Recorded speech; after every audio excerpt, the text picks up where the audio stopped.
Sudarlun, sejumlah bangunan rumah sisa tsunami yang kini tinggal tiang bangunan masih terlihat di Desa Padang Serahit, Kecamatan Johan Pahlawan, Kabupaten Aceh Barat.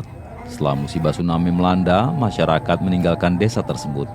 Warga lebih memilih tinggal di kompleks perumahan yang dibangun oleh pemerintah kepada para korban tsunami.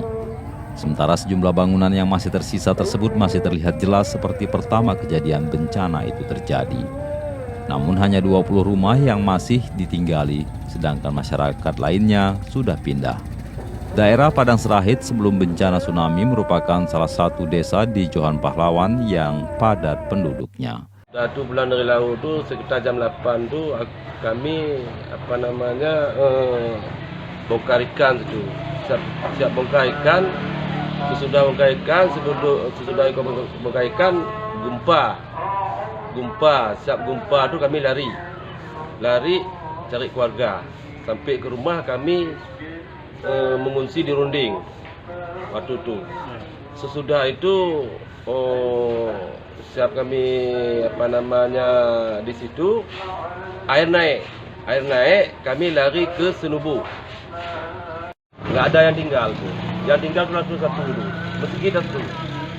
Yang tinggal yang ada yang tinggi rumah satu, masjid satu. Yang lain tuh lenyap semua. Kalau sebelum tsunami bagaimana rumah di sini, Pak? Banyak padat. Penuh semua nih. Rumah sini penuh semua, nggak ada yang kosong. Kalau untuk korban jiwa, Pak, berapa orang? Korban jiwa kalau nggak salah, kalau untuk Padang Serahit ini sekitar banyaknya kita bilang tuh 500 lah. 500 jiwa, Pak? Kalau nggak salah. Tapi saya ini udah lama, mungkin ada yang lupa-lupa ya kan? Mungkin itu. Untuk saat ini, setelah bencana tsunami terjadi, Bapak tinggal di mana saat ini? Waktu itu kami di pengungsian di Ujung Tanjung. Kalau berdomisili saat ini apa masih kembali lagi ke Padang Serahit atau di mana tinggal saat ini? Saat ini di sana di Belang Berandang.